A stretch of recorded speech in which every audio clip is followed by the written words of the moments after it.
যিহেতু ইমান ডাঙৰ ইনষ্টিটিউটত পঢ়া শুনা কৰিছিল, ভাল তেওঁ পঢ়া শুনা কৰিছিল, কিন্তু বয়স হোৱাৰ কাৰণে চাগে তেখেতৰ স্মৃতি শক্তি অলপ কমিছে।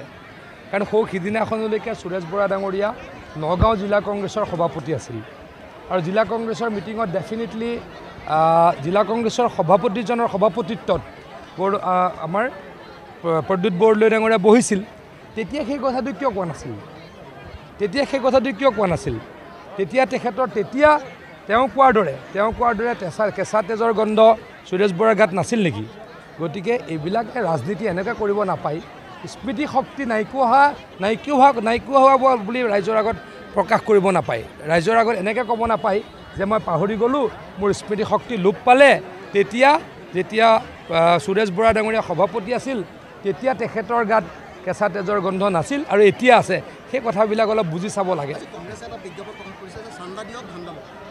চাওক, এটা বস্তু চাওক, যদি যিটো তেখেতলোকে কৈছে, মই ভাবোঁ ইলেক্টৰেল বণ্ডৰ কথা যদি কৈছে, 1500 কোটি টকা কংগ্ৰেছেও পাইছে, 1500 কোটি টকা পাইছে। সেইখিনি কেনেকৈ পালে সেইকেইটাৰ উত্তৰটো প্ৰথমে দিয়ক। কিতাপৰ অনুষ্ঠানটোৰ নাম দিয়া হৈছে অলপ এক্সেপশ্যনেল, যুৱ ৰণদংকা। আমি দেখিছোঁ বহুত এইটো নতুন আজি ৰণদংকাটো মানে আমাৰ যুৱকসকলৰ যিটো প্ৰতিজ্ঞা, আমাৰ যুৱ মৰ্চাৰ ল'ৰাসকলে, আমাৰ সদস্যসকলে প্ৰতিজ্ঞা লৈছে যে আমি অসমত, ভাৰতবৰ্ষত বিজেপি দলক জিকাম আৰু নৰেন্দ্ৰ মোদী ডাঙৰীয়াক তৃতীয়বাৰৰ কাৰণে প্ৰধানমন্ত্ৰী পাতিম আৰু অসমত আমি অভিলেখ সংখ্যক এবাৰ 13টা সমষ্টিত জয়লাভ কৰিম। তাৰ কাৰণে যুৱ মৰ্চাই এই যি উদ্যোগ লৈছে তেখেতলোকক মই ধন্যবাদ জ্ঞাপন কৰিছোঁ।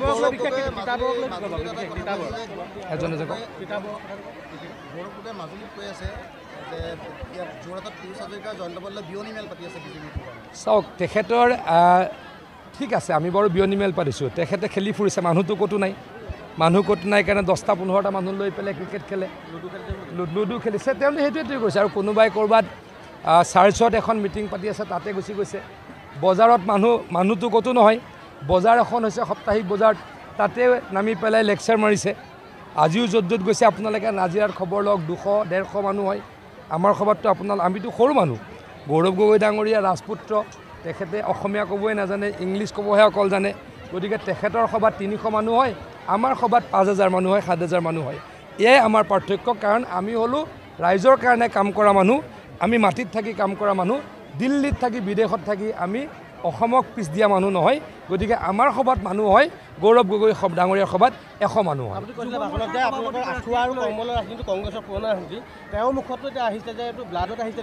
সেইটোতো তেখেতৰ ব্লাডত থাকিবই লাগিব। তেখেতৰ পিতৃয়ে কৰিছিল, তেখেতৰ পিতৃয়ে আঁঠুৱা কম্বল দিয়াৰ ৰাজনীতি কৰিছিল। এইটোতো তেখেতৰ ব্লাডত থাকিবই, ডেফিনেটলি থাকিব। কিন্তু অসমৰ ৰাইজক আৰু এতিয়া সূতা কম্বল নালাগে, অসমৰ ৰাইজক অৰুণোদয় লাগে। অসমৰ 52 লাখ পৰিয়ালক অৰুণোদয় দিয়াৰ প্ৰক্ৰিয়া মুখ্যমন্ত্ৰী ডাঙৰীয়াই লাহে লাহে আৰম্ভ কৰিছে, পৰ্যায়ক্ৰমে আৰম্ভ কৰিছে। অসমৰ প্ৰত্যেকটো ৰাস্তা পথ ভাল হ'ল। মই কোৱাৰ দৰে অসমত 18খন মেডিকেল কলেজ বনালোঁ, যোৱা 8 বছৰত 15খন ইউনিভাৰ্চিটি বনালোঁ। কংগ্ৰেছে কেইখন বনাইছিলে মই কৈ দিলোঁ। কংগ্ৰেছে 60 বছৰত 6খন মেডিকেল কলেজ বনালে, আমি 18খন বনালোঁ। কংগ্ৰেছে 60 বছৰত 7খন ইউনিভাৰ্চিটি বনালে, আমি 15খন বনালোঁ।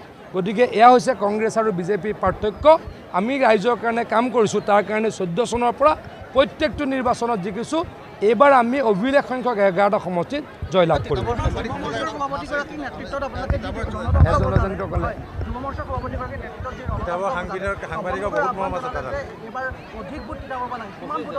মইতো ভাবোঁ যে 25,000 পৰা 30,000 ভোটত লিড কৰিম। আপোনালোকে যদি সহায় কৰে, আপোনালোকে আশীৰ্বাদ কৰক। তপন গগৈ ডাঙৰীয়াই 25,000 পৰা 30,000 ভোটৰ ব্যৱধানত তিতাবৰৰ পৰা লিড কৰিব। লাষ্ট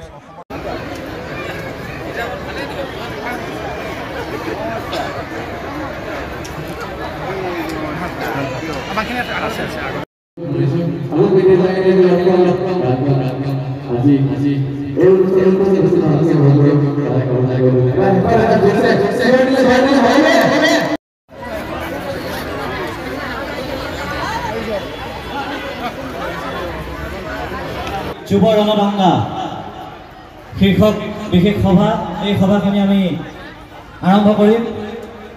যোৰহাট লোকসভা সমষ্টিৰ সন্মানীয় সাংসদ তপন কুমাৰ গগৈ ডাঙৰীয়াক অনুৰোধ জনাইছোঁ। মই সকলোলৈকে নমস্কাৰ জনাইছোঁ।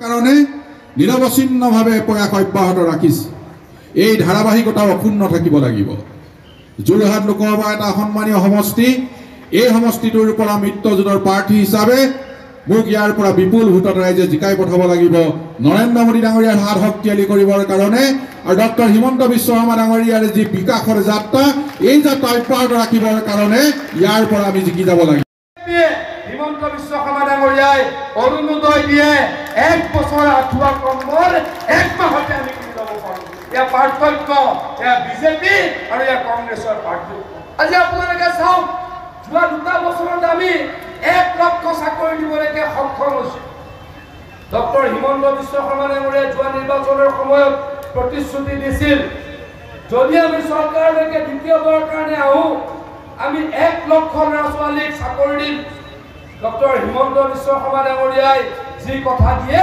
সেই কথা আখৰে আখৰে পালন কৰে বুলি অসমৰ ৰাইজে জানে আখৰে আখৰে পালন কৰিলোঁ ৯৫,০০০তকৈ বেছি চাকৰি যোৱা হৈ বছৰত দিলোঁ অহা হৈ বছৰত আৰু ৪০,০০০ চাকৰি দিম তেখেতসকলক দলীয় কামচা এখনি জনাবলৈ অনুৰোধ জনাইছোঁ দীপজ্যোতি হাজৰিকা ধ্ৰুৱজ্যোতি দত্ত ধনজিৎ বৰুৱা মনজিৎ বৰুৱা বিশ্বজিৎ দত্ত দিগন্ত লাহন অজয় লাহন সুৰজ লাহন কৃষ্ণ ভূঞা মাইনা ভূঞা ভূমিজ